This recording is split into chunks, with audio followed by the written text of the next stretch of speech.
होगा, कभी ऐसा नहीं होगा, नहीं ऐसा नहीं होगा, कभी ऐसा नहीं होगा, कभी ईमान का कुरान का सौदा नहीं होगा। हमें तो कत्ल कर दो शौक से मंजूर है, लेकिन शरीयत के किसी मुद्दे पे समझौता नहीं होगा, शरीयत के किसी मुद्दे पे समझौता नहीं होगा। जोरदार नारे से इस्तकबाल करें अलहाज बैरिस्टर असदुद्दीन ओवैसी साहब। नारे तकबीर, नारे तकबीर।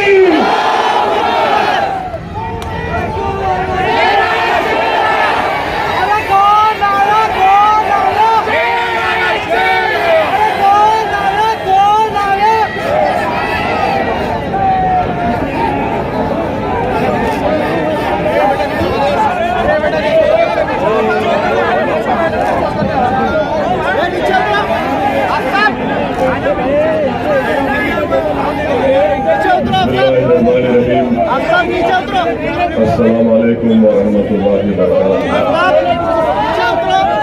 मोअज़्ज़िज़ हाज़िरीन इकराम, बुज़ुर्गान क़ौम और मिल्लत, मेरी इज़्ज़तदार माँ और बहनों, भाइयों, नौजवान साथियों, शहनशीन का तशरीफ फरमा मोहतरम जनाब इम्तियाज़ जलील साहब, रुकने पार्लिमान औरंगाबाद वो सदर महाराष्ट्र मजलिस इत्तेहादुल मुस्लिमीन, मोहतरम जनाब डॉक्टर गफ्फार कादरी साहब, वर्किंग प्रेसिडेंट मजलिस इत्तेहादुल मुस्लिमीन महाराष्ट्र, बिहार से तशरीफ लाए बिहार प्रदेश के मजलिस इत्तेहादुल मुस्लिमीन के सदर रुकन असेंबली मोहतरम जनाब अख्तरुल ईमान साहब, इंजीनियर आफ्ताब साहब जो बिहार के मजलिस इत्तेहादुल मुस्लिमीन के मोतमदीन है, मजलिस इत्तेहादुल मुस्लिमीन के औरंगाबाद के शहर जिले के शहर सदर, साबिक़ा अराकीन बल्दिया, सुदूर मोतमदीन और आकीन, मैं सबसे पहले आप तमाम का शुक्रिया अदा करता हूँ कि आपने अपना कीमती वक्त निकाल कर आज के इस मजलिस इत्तेहादुल मुस्लिमीन के इंतखाबी जलसे में शिरकत की।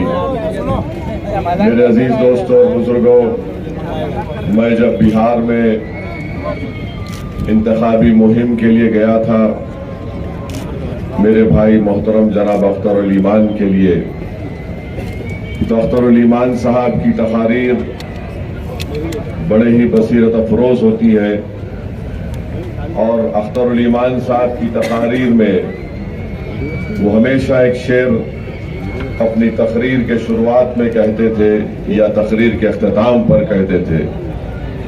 मैंने अख्तर भाई से कहा जरा वो शेर लिख कर दे दीजिए, तो मैं अपनी तकरीर का आगाज उस शेर से करता हूँ और शायद आपको समझ में भी आ जाएगा कि फूल नफरत का हम महाराष्ट्र के चमन में खिलने नहीं देंगे। फूल नफरत का महाराष्ट्र का फूल नफरत का हम महाराष्ट्र के चमन में खिलने नहीं देंगे। फूल निशान किसका है? मित्रों का है ना। नान खालिया नहीं खा के आए शायद, जरा गर्मी दिखाओ प्यारे। फिर से बोल रहा हूं, फूल नफरत का अपने महाराष्ट्र के चमन में खिलने नहीं देंगे। तीर अदावत का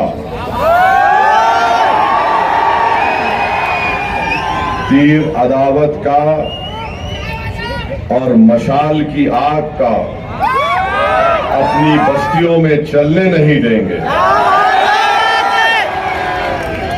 औरंगाबाद के नौजवानों ने खाई है यह कसम, औरंगाबाद की मां और बहनों ने खाई है यह कसम, दलालों को नेता कभी हम बनने नहीं देंगे। फिर से बोलो, समझ गए? फूल का जिक्र हो गया, तीर का जिक्र हो गया, मशाल की आग का जिक्र हो गया, औरंगाबाद के गयूर नौजवानों का, इज्जतदार मां और बहनों का जिक्र हो गया और दलालों का भी जिक्र हो गया। तो चारों का जिक्र हो गया। तो मेरे अजीज दोस्तों और बुजुर्गों, आपने अभी इम्तियाज जलील साहब से सुना कि महाराष्ट्र के में 48 लोकसभा की सीटें हैं और 48 में से 2 शिवसेना, 2 राष्ट्रवादी, एक चिचा की, एक भतीजे की और एक आदि कांग्रेस, इन 48 में से इन्होंने किसी भी मुस्लिम अक़लियत को टिकट नहीं दिया। अब रहा सवाल नरेंद्र मोदी का,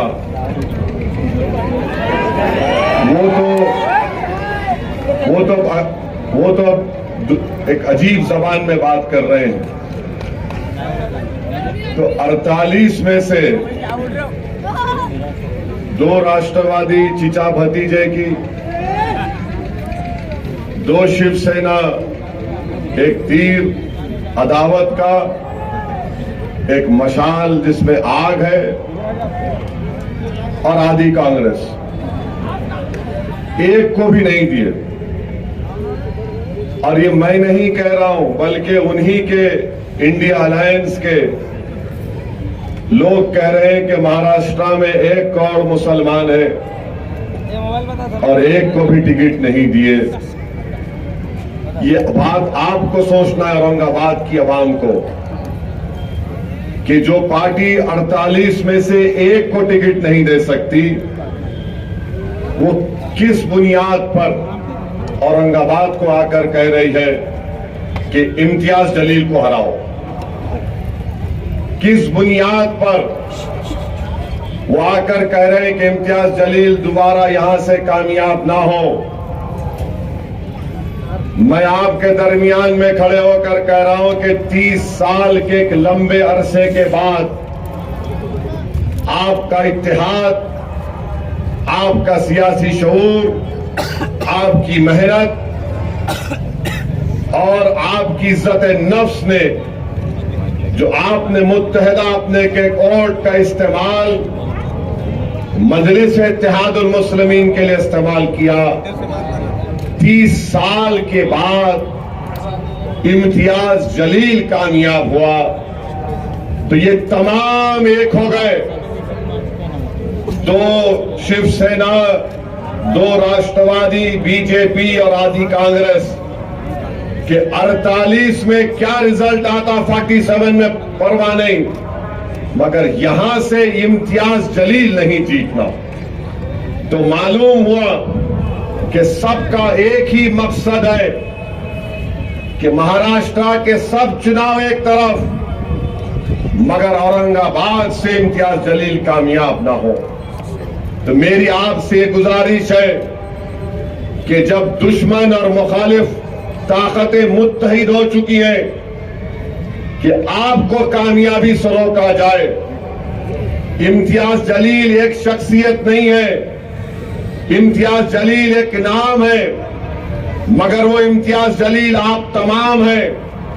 आपके हर घर में इम्तियाज जलील है, आपके सामने आपका बेटा इम्तियाज जलील है, आपके सामने हर वो शख्स जो नफरत को मिटाना चाहता है औरंगाबाद से, वो इम्तियाज जलील है।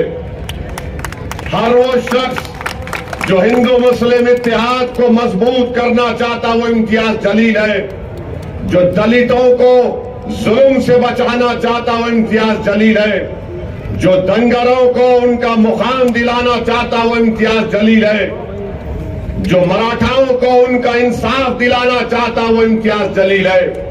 बताओ, इन औरंगाबाद में इन सब को लेकर चलने वाले का अगर कोई नाम है तो इम्तियाज जलील है। और ये तमाम पार्टियां ये नहीं चाहती कि इम्तियाज जलील कामयाब हो जाए। तो मेरी आपसे गुजारिश है कि इस बार भी 13 मई के दिन आपको अपना एक एक वोट का सही इस्तेमाल करना है। पतंग के निशान पर बटन दबाना है।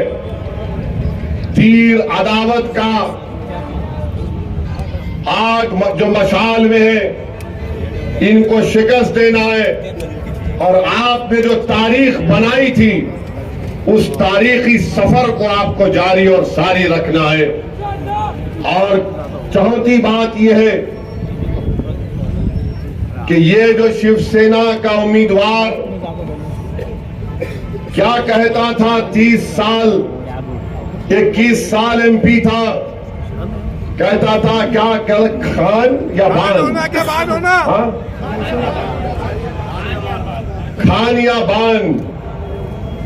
आप लोग मुत्तहिद हुए ना आप लोग? आप में इत्तेहाद है? जोर से बोलो, इत्तेहाद है? तो आपका इत्तेहाद जो कल तक खान बान बोलता था कि मैं हिंदुत्व का नेता हूं, पहली कामयाबी आपको ये मिल गई कि 30 साल में कभी ईदगाह क्या थी नहीं मालूम था, तुमने उसको मजबूर कर दिया ईदगाह पर बुलाकर। अरे नमाज की दावत दे रहा हूं। ईदगाह पर आया नहीं आया। अब आपका सियासी शऊर इतना बढ़ गया कि आप वो जान चुके कि अब औरंगाबाद की आवाम एक बार इत्तेहाद की ताकत को महसूस कर ली। अब वो इम्तियाज जलील को दोबारा कामयाब करेंगे। तो उसने क्या किया, उद्धव ठाकरे ने कहा तू अपनी जबान से बोल। क्या बोल? जमात में चलो। मस्जिद में जाकर जो नमाज पढ़ते उनका दिल अच्छा रहता। तो आपने कहा दिल तो इम्तियाज को दे चुके। फोटो मारो। तो उसने कहा कि जो लोग नमाज मस्जिद के पास आके पढ़ के फूंकते, का पानी बोला ना, पढ़ के फूंकते, खैरे मैं अभी यहां पे हिजबुल बैतल कुर्सी पढ़ के फूका हूं। माने आपका इत्तेहाद इतना ताकतवर है। मैं आपके सियासी शऊर को सलाम करता हूं कि जो खान बान कहता था, हिंदुत्व का नेता अपने आप को कहता था, जिसने 21 साल में कभी औरंगाबाद के दलितों के लिए, धनगरों के लिए, मराठाओं के लिए, मुस्लिम अकलियत के लिए, ईसाइयों के लिए, सिखों के लिए कोई काम नहीं किया, आज वो मजबूर है इसलिए कि खैरे जानता है उसका आखिरी इलेक्शन 2019 में हो गया। अब यहां से सिर्फ वापसी होने वाली है। और जो लोग ये बोल रहे नहीं दिल्ली का इलेक्शन है, हम क्या गिल्ली डंडा खेल रहे थे 5 साल से? दिल्ली का इलेक्शन है। अरे दिल्ली का इलेक्शन में औरंगाबाद से जाना है दिल्ली को। क्या बताओ उद्धव ठाकरे, तुमने ट्रिपल तलाक के कानून की तायीद की नहीं? तायीद की? तुमने CAA कानून की तायीद की? तुमने UAPA कानून की तायीद की? और UAPA का कानून पूरी दुनिया का दहशतगर्दी का सबसे बदतरीन कानून उद्धव ठाकरे ने तायीद की। ट्रिपल तलाक का कानून शिवसेना ने, उद्धव ठाकरे ने तायीद की। और ऐसा कानून जो हमारे मुस्लिम महिलाओं के लिए नाइंसाफी का बाइस बन गया। CAA का कानून तायीद किए। किसने उस कानून को मोदी के 303 एमपीओ के सामने खड़े होकर कहा, ए मोदी तेरा यह काला कानून हम उसको फाड़ते हैं, नहीं मानते उसको? उद्धव ठाकरे ने तायीद की।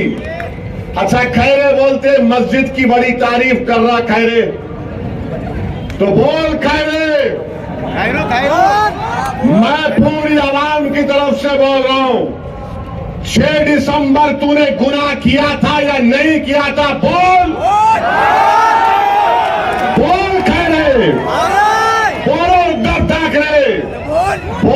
आदित्य ठाकरे, बोलो शरद पवार, बोलो अजित पवार, बोलो आदि कांग्रेस, बोलो नरेंद्र मोदी। मैं इम्तियाज जलील भारत की पार्लियामेंट में खड़े होकर असदुद्दीन ओवैसी ने कहा था, बाबरी मस्जिद जिंदाबाद, बाबरी मस्जिद जिंदाबाद, बाबरी मस्जिद जिंदाबाद। ये फर्क है, ये फर्क है। बोलो, मस्जिद के पास आकर बोल रहे, पढ़ के फूकते, नमाज पढ़ लो। मेरे भाई 5 साल में इतना हो गया, आइंदा क्या क्या हो सकता सोच रहा हूं। आइंदा क्या क्या हो सकता है, क्या हो सकता है आइंदा? क्या पड़ेगा, क्या पड़ेगा? मैं नहीं बोल रहा हूं, तुम बोल रहे। ईदगाह पे आ गया, 6 दिसंबर से ईदगाह पे आ गया, ईदगाह से मस्जिद पे आ गया, मस्जिद से नमाजियों पे आ गया, फिर वोरा पढ़ के फूकते। अब आइंदा का कदम क्या है? क्या है?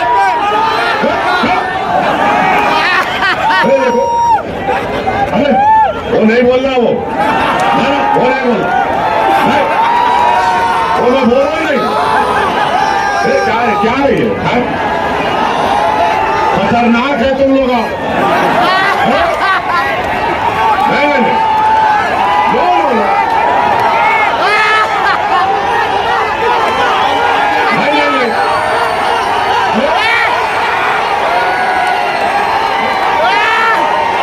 क्या कर रहे भाई?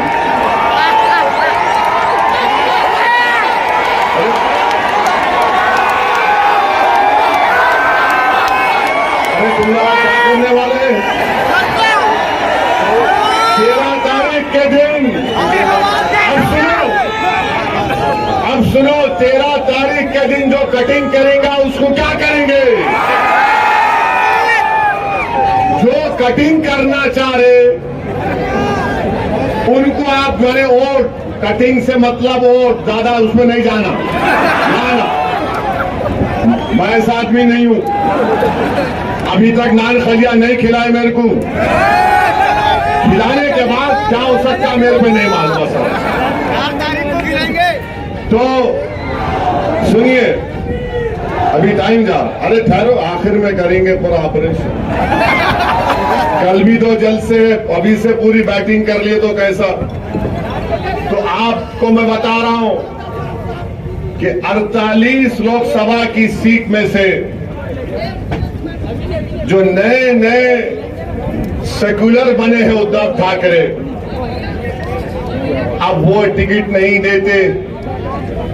मोदी तो खैर उन्होंने डिसाइड कर लिए, हमको घुसपैठी बोल दिए, और मोदी ने कह दिया कि मुस्लिम खवातीन ज्यादा बच्चे पैदा करते। मोदी ने कह दिया कि हिंदू बहनों के गले से मंगलसूत्र छीनकर मुसलमानों को दिया जाएगा।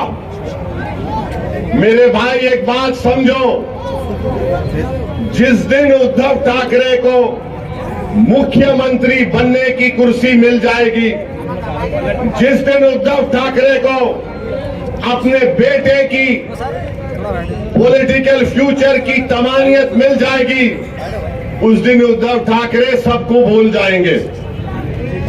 उस दिन सबको भूल जाएंगे। क्या क्या आपने नहीं लिखा अपने अखबार में कि मुस्लिम माइनॉरिटी को उनके वोट का हक छीन लेना चाहिए। आज आप आकर यहां पर ऐसे लोग भी हैं जो कह रहे नहीं, ऊपर देखो नीचे मत देखो, दिल्ली का इलेक्शन है। अरे बाबू, ऊपर देखे तो पतंग, नीचे देखे भी तो पतंग है, इंशाअल्लाह ताला। 48 लोकसभा की सीट में आपने क्यों नहीं दिया? देना था मुंबई से, देना था नागपुर के पास से, क्यों नहीं दिया आपने? आपने इसलिए नहीं दिया क्योंकि ये जानते हैं कि मुस्लिम अक़लियत के पास कोई विकल्प नहीं है, वो हालत मजबूरी में वोट देंगे। मगर ये भूल गए कि ये 2024 है। अब महाराष्ट्र के दलितों के पास, महाराष्ट्र के धनगरों के पास, महाराष्ट्र के वंचित समाज के पास एक विकल्प है और वो MIM पार्टी है। अब आप ये नहीं समझ सकते कि हम जिसको चाहे खड़ा करेंगे, ये समाज इनको वोट दे देगा। इससे आपको एक पैगाम मिलता है कि औरंगाबाद की सीट जो आपकी है, जो औरंगाबाद की आवाम की है, चाहे किसी समाज का हो, वो आपकी इज्जत को छीनना चाहते हैं। इम्तियाज जलील को हराने का मतलब क्या है कि आपकी इज्जत को छीनना चाहते हैं, आपके इज्जत नफ्स को छीनना चाहते हैं, आपके इत्तेहाद को पारा पारा करना चाहते हैं। तो मेरे अजीज दोस्तों और बुजुर्गों, इन ताकतों को मौका मत दीजिए। अब वो दूसरा शिवसेना का कैंडिडेट है, क्या नाम उनका?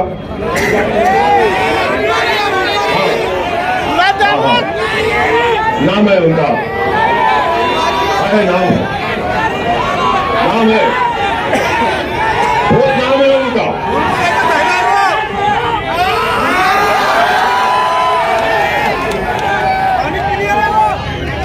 झूम रे घूम रे,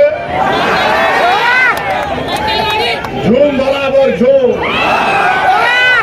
उन्होंने खुद जोत बनाते उसके ऊपर। और मेरी नजर में मैं शराब को कुत्ते का पेशाब बोलता हूं। मेरा डेमोक्रेटिक राइट है मेरा। अब उन्होंने एक है, उन्होंने जोक बनाते उसके ऊपर।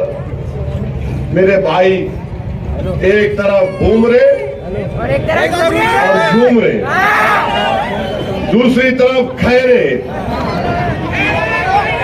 और एक बीच में एक शरीफुल नफ्स, एक मासूम चेहरा रखने वाला आपका खादिम इम्तियाज जलील। आप तीनों की तस्वीर को सामने रखो, भूमरे, खैरे और इम्तियाज जलील, और आपको पता चल जाएगा कि भाई इन दोनों को देखे तो डर लग रहा, इसको देखे तो अपना लग रहा। तो अपनों का साथ दो, देंगे ना आप लोग? 13 तारीख को पूरा एक होकर साथ देंगे ना आप लोग? और जो लोग कटिंग करने पे आए, मत करो, मत करो। मैं तुमसे अपील कर रहा हूं, मैं तुम्हारे अच्छे के लिए बोल रहा हूं। तारीख में तुम्हारा नाम खराब हरूफ में लिखा जाएगा। औरंगाबाद की जब सियासी तारीख लिखी जाएगी तो लोग तुम्हारे नाम को इज्जत से नहीं लेंगे। आप एक थे, एक हैं और एक रहेंगे इंशाअल्लाह ताला। लोग बार बार मीडिया के लोग सवाल करते कि भाई आप इंडी अलायंस में क्यों नहीं गए? 3 मर्तबा इम्तियाज जलील ने अवामी तौर पर स्टेटमेंट दे दिया कि हम लोग अगर बातचीत करेंगे तो हम तैयार हैं, मगर ये लोग बातचीत करने को भी तैयार नहीं थे। मैं आपको एक वाकया सुनाता हूं। एयरपोर्ट पर बैठा हुआ था मैं, आज से चंद दिन पहले मेरे बाजू एक बहुत बड़े इंडी अलायंस के नेता एयरपोर्ट पर देखे। मैं एयरपोर्ट की गेट के पास बैठा हुआ था, वो मेरे बाजू आकर बोले, बहुत बड़े नेता उनके, बोले ओवैसी साहब हाउ आर यू? बोलो कैसे? अब मैं बोला ये कहा सुबह सुबह भला बैठूं? बोला साहब एयरपोर्ट जनता का है, पूछना क्या है, बैठो। आप लोग तो जहां नहीं बैठना वहां जाके बैठ गए। बोले क्या मतलब? मेरा शिवसेना के बाजू बैठ गए। खैर बैठ के मेरी बहुत तारीफ किए। आप क्या भाषण देते, मैं दिल में सोच रहा था कि मैं क्या कव्वाल हूं। फिर बोले आप पार्लियामेंट में दलाइल के साथ तकरीर करते। फिर बोले आपका नया एमपी बेहतरीन स्पीकर है। और आप मैंने बहरहाल बहुत सी चीजें बोले। मैं बोला भाई साहब 5 मिनट में आप मेरी पार्टी के एमपी की मेरी तारीफ करें आप, और आपका ताल्लुक महाराष्ट्र से है। ये तारीफ आप जो कर रहे, मेरे को लगता है कि मुनाफिकत है, ये हिपोक्रेसी है। बोले क्यों बोल रहे हैं साहब? बोला आप हमारा इम्तियाज आपको पूछा लो अलायंस में, तो आप लोग बोले नहीं। बोले नहीं वैसी साहब ऐसा है, अगर आपको हम ले लेंगे तो हमको जो है दूसरों का वोट नहीं मिलता, हमको दूसरों का वोट नहीं मिलता। मैं सुन के ताज्जुब कर रहा था इस शख्स को कि अभी बैठकर कह रहा था कि हिंदुस्तान के संविधान को तुम बचा रहे हो, ऐसी तुम बाबा साहेब अम्बेडकर के ख्वाबों को पूरा करने की बात करते, हम तुम्हारी इज्जत करते। मैं सुन रहा था उनकी गुफ्तगू, और कह रहे थे कि नहीं वोट नहीं मिलता है, वो फुला हो जाएगा। मुझे भी बड़ी तकलीफ हुई, क्योंकि औरंगाबाद में तो इम्तियाज जलील को सबका वोट मिला। इम्तियाज जलील सिर्फ एक समुदाय का नेता तो नहीं है, इम्तियाज जलील को सबने कामयाब किया। खैर वो चले गए, मेरे दिमाग पर एक बोझ सा हो गया।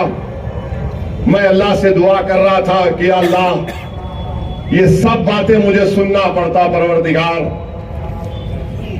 तो उतने में मेरे पीछे से एक खातून और उनका बेटा उठकर आए, और उस खातून ने कहा बेटे असद। मैं एकदम आंख खोला और देखा। बोले बेटे असद मैं तुम्हारी इसकी बातें सुन रही थी, और मुझे तकलीफ हुई इसकी बातें सुनने के बाद, मगर मेरे बेटे तुम सच्चाई पर हो, और तुम यकीन जानो कि हम सब तुम्हारे साथ हैं। इनकी बातों को लेकर तुम तकलीफ मत उठाओ, तुम जहनी बोझ का शिकार मत हो जाओ। मैंने अपने बेटे से कहा कि अगर मैं मर भी जाऊंगी तो तुम असदुद्दीन ओवैसी का साथ नहीं छोड़ना। मेरे आंख में आंसू आ गए, मैंने कहा कि अगर आप गैर महरम नहीं रहती तो मैं आपके पैरों को छू लेता। तो उस औरत ने कहा इधर आ बेटे, और मेरे सर पर हाथ रखा। मेरे आंख से भी 2 कतरे आंसू के निकल गए, उस खातून की आंख से बेशुमार आंसू निकलते गए, और बार बार मुझसे कहा, मैं इसकी गुफ्तगू सुन रही थी, मेरा कलेजे में दर्द हो रहा था कि मेरे बेटे को बाजू बिठाकर तारीफ भी करके आज वो कह रहे हैं कि तुमको करीब आने नहीं देंगे। मेरे भाई, जब कभी भी मैं औरंगाबाद को आता हूं और दौरे करता हूं, जिनका मेरा उनका कोई रिश्ता नहीं है, जिनको मैं पहचानता भी नहीं, और जब घरों से हमारी मां और बहनें रो रो कर कहती है, ऐसा कहती है कि तुम कामयाब हो गए, जब नौजवान कहता है कि भाई कुछ भी हो जाओ हम तुम्हारा साथ नहीं छोड़ेंगे, ज़ईफ लोग बुला कर बोलते कि असदुद्दीन हस्बुनल्लाह निअमल वकील का विर्द करते रहो, तो खुदा की कसम मैं तुम्हारे दरमियान में खड़े होकर कह रहा हूं, मुझे किसी की जरूरत नहीं है, अल्लाह और तुम लोग काफी हो, अल्लाह और तुम लोग काफी हो। ये क्या कर लूंगा इन लोगों के पास जाकर, शायद मुझे शोहरत मिल जाए या कोई मंत्री या पोस्ट मिल जाए, मुझे नहीं चाहिए मेरे भाई। तुम्हारे दिलों में अल्लाह ने मोहब्बत पैदा की, तुम्हारे आंख में आंसू आ जाते जब मजलिस का जिक्र होता। यही सबसे बड़ी दौलत है, यही सबसे बड़ी दौलत है, यही सबसे बड़ी नेमत है अल्लाह की। मैं फिर से कह रहा हूं तुम्हारे दरमियान में, मैंने अपने घर में भी कहा कि अगर मुझे मौत आ जाए तो मुझे औरंगाबाद के किसी कब्रिस्तान में ले जाकर दफना देना। मुझे औरंगाबाद की जमीन से इतनी मोहब्बत है। मैं जज्बात में लाने को नहीं कह रहा हूं, नहीं मालूम इस जमीन में क्या चीज है कि बहुत यहां पर एक रूहानी सुकून मिलता है। अल्लाह तुम्हारे इस जज्बे को सलामत रखे। डरने और घबराने की जरूरत नहीं है, अल्लाह हमारे साथ है। अल्लाह हमको कामयाब और कामरान करेगा। अरे ये लाख आ जाए, कोशिश कर ले। मुझे यकीन है कि मराठा लोग जो पार्लियामेंट में देख चुके इम्तियाज जलील को, कि जिसने मराठाओं के आरक्षण की बात की, धनगर समाज के लोग ये जानते हैं कि इम्तियाज जलील ने बेलौस उनकी राय और इंसाफ की बात की। दलित समाज के लोग जानते हैं कि पीठ खंजर में इंडिया अलायंस ने घोपा, बुलाकर डाइस पर जलसा कराकर उनका हाथ छोड़ दिया, मगर हम में इत्तेहाद नहीं हुआ। मगर हमने दलित पॉलिटिकल एम्पावरमेंट के लिए, बाबा साहेब अम्बेडकर के ख्वाबों को पूरा करने के लिए, और बाबा साहेब अम्बेडकर का जो एहसान हम पर है, हमने वहां से अकोला में ताईद का ऐलान किया। हमने आनंदराव अम्बेडकर साहब की सीट पर ताईद का ऐलान किया। कोई कुछ भी कह ले, मगर हम हमेशा से ये बात कहते आ रहे हैं कि वंचित समाज को एक होना पड़ेगा, और वंचित समाज जब एक होगी तभी हकीकी मानों में इंसाफ मिलेगा। मोदी का भाषण तो तुमने सुना होगा, कहां है मियां वो, लगा सकते, लगाओ जरा,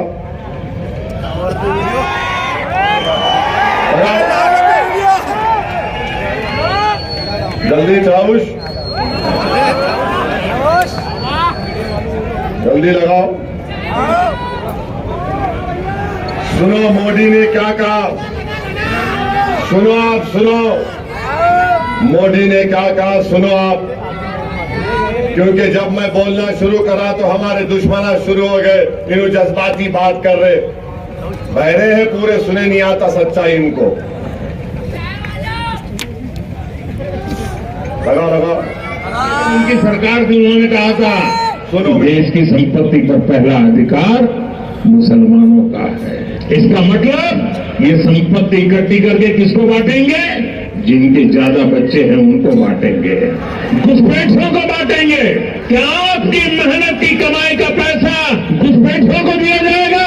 ये कांग्रेस का मैनिफेस्टो कह रहा है कि वो माताओं बहनों का सोने का हिसाब करेंगे, उसकी जड़ती करेंगे, जानकारी लेंगे और फिर उस संपत्ति को बांट देंगे और उनको बांटेंगे। जिनको मनमोहन सिंह जी की सरकार ने कहा था कि संपत्ति पर पहला अधिकार मुसलमानों का है। भाई बहनों, ये अर्बन नक्सल की सोच, मेरी माताओं बहनों, ये आपका मंगल सूत्र भी बचने नहीं देंगे, यहां तक जाएंगे मैं कहने आया। और पहले जब उनकी सरकार थी उन्होंने कहा था कि देश की संपत्ति, अब आप अंदाजा लगाइए, मुल्क का वजीर आजम है, 133 करोड़ जनता का वजीर आजम है। सुन तो लो, वो मालूम, सुनो, तुम ना डबल मीनिंग निकालते हर बात का, डरा दिए मेरे को शुरू में। अरे अडानी क्या लोग हैं वो? ये क्या है ये? तो सुनिए, एक मुल्क का वजीर आजम भारत की अल्पसंख्यक समाज को घुसपैठी कह रहा है। आप लोग घुसपैठी है? आप लोग घुसपैठी है? हमारी मां और बहनें, आप घुसपैठी है? अब जितने घुसपैठी नहीं, हाथ उठाओ। दीवार पे बैठने वाले भी उठाओ, दीवार नहीं गिरती, मैं हूं ना। वहां छत पे खड़े रहने वाले उठाओ, टाइल्स पे बैठने वाले उठाओ। आप लोग घुसपैठी है? हाथा नीचे। हमारी मां और बहनें ज्यादा बच्चे पैदा कर रहे, अरे उसके कितने भाई हैं? नहीं, झूठ है। तो ये टोटल फर्टिलिटी रेट गिरा है, मुस्लिम बहनों का, बेटियों का TFR गिरा है, मोदी झूठ बोल रहे। अब एक और सवाल पूछूंगा, हाथा उठाना, क्या आपको पसंद है कि किसी हिंदू बहन के गले से मंगलसूत्र उतार कर अपने जेब में रखना? आपको पसंद है? इधर से बोलो, आपको पसंद है? ये मोदी का काम है, ये उसका काम है। और आप सुनो, आप सर हाथ सुनो हाथों और पे हाथों उठाओ। अब आपको मालूम होगा कि 5 साल में हमारी मां और बहनें बैठी हुई हैं, 5 साल में 19 से 24 के दरमियान में भारत की महिलाओं ने, ये पॉइंट जरा मीडिया नहीं कैरी करेगा, आप लोग इसको वायरल करेंगे ना, करना। ये पॉइंट मीडिया डरता जरा मोदी से, हम उनके बाप से नहीं डरने वाले। तो 5 साल में भारत की महिलाओं ने, रिजर्व बैंक ऑफ इंडिया का डेटा है कि 1 लाख करोड़ रुपए का सोना गिरवी रखाकर पैसे लिए। 1 लाख करोड़। अब बताइए मोदी, ये महिलाओं से मोहब्बत है आपकी?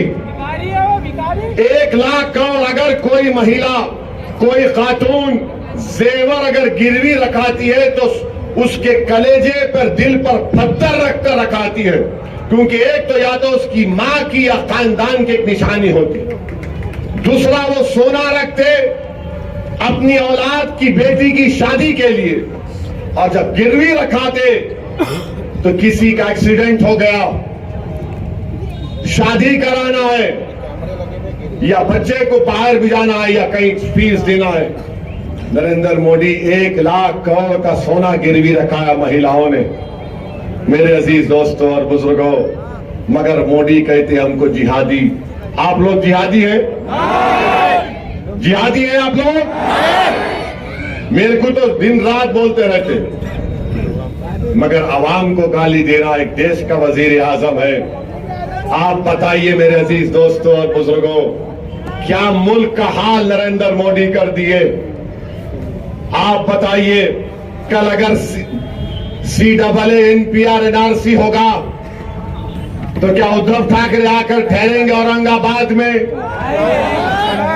अगर CAA NPR NRC होगा तो उसके माने क्या है कि अगर डॉक्टर गफ्फार कादरी, हमारे इम्तियाज जलील और हमारा ये दलित नेता बाबू उठो,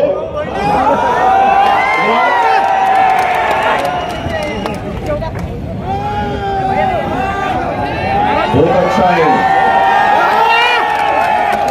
अगर इनका नाम, तीनों का, डॉक्टर साहब का नाम आ गया NRC के लिस्ट में, कोई भी जाकर बोलेगा इनके नाम का ऑब्जेक्शन है, इनको इनके दादा का बर्थ सर्टिफिकेट लाना पड़ेगा, डॉक्टर साहब को परभनी जाके लाना पड़ेगा, इम्तियाज साहब को कहां से लाएंगे? नहीं ला सकते। और अगर कल NPR NRC होगा औरंगाबाद की आवाम, तो क्या उद्धव ठाकरे आके खड़ेंगे? क्या ये दोनों चचा भतीजे आएंगे? कौन आएगा और कहेगा कि हम कानून को फाड़ते? किससे कागज पूछ रहा? पूछ।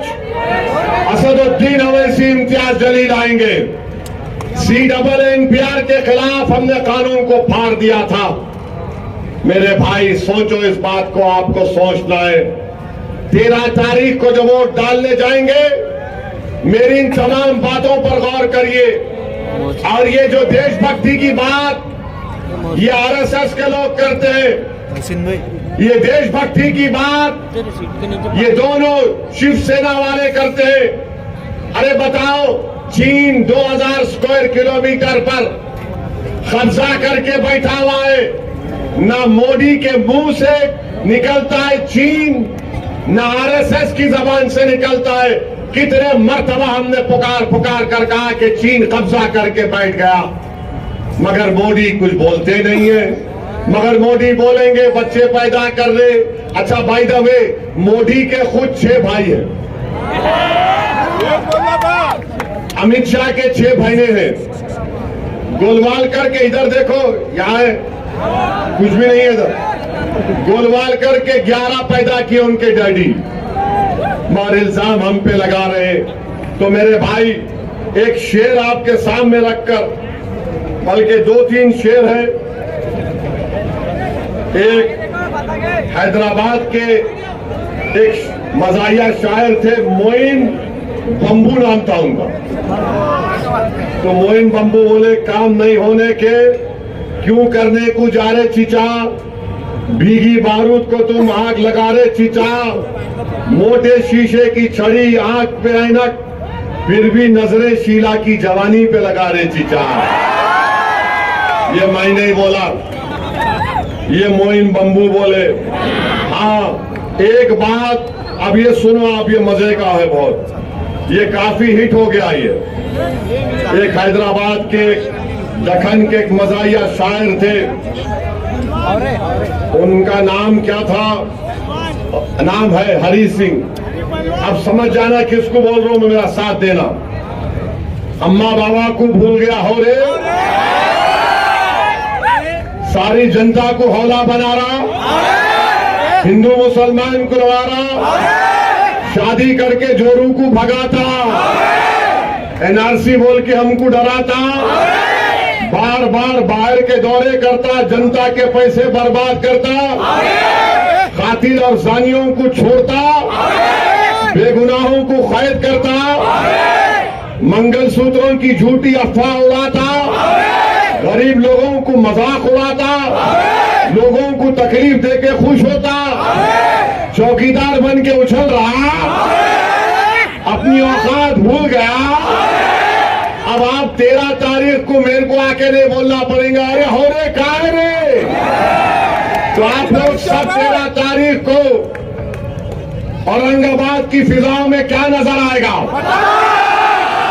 औरंगाबाद की फिजाओं में क्या नजर आएगा, औरंगाबाद की फिजाओं में क्या नजर आएगा, कौन जीतेगा, जीतने वाले का नाम क्या होगा, जोर से बोलो, जोर से बोलो, औरंगाबाद जिंदाबाद, औरंगाबाद जिंदाबाद। अब आप डाल के खींचना, कैसा खींचेंगे,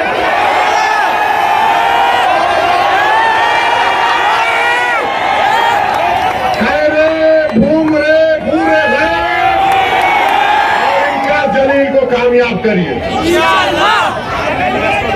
ये कोई इम्तियाज जलील साहब का रिकॉर्ड है, रिपोर्ट कार्ड है, खैरे तो नहीं पढ़ सकते मेरे को मालूम, भूमरे भी नहीं पढ़ेंगे, ये पूरा रिकॉर्ड है। देखिए 5 साल में 1.5 साल तो कोविड था, इम्तियाज साहब का ये रिपोर्ट कार्ड है, इसका जरूर मुताला करिए। और इंशाल्लाह कल 2 जलसे कहाँ पे हैं, बालूज में इंशाल्लाह शाम में 5 बजे, और रेलवे स्टेशन मोइनुल स्कूल के ऊपर रात में 7 बजे से शुरू होगा इंशाल्लाह।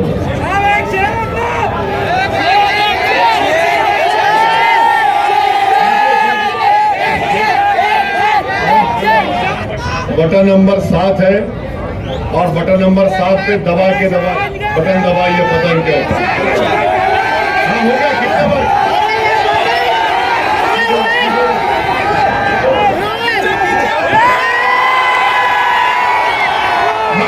खैरे को खींच रहे, उधर से घूम रहे को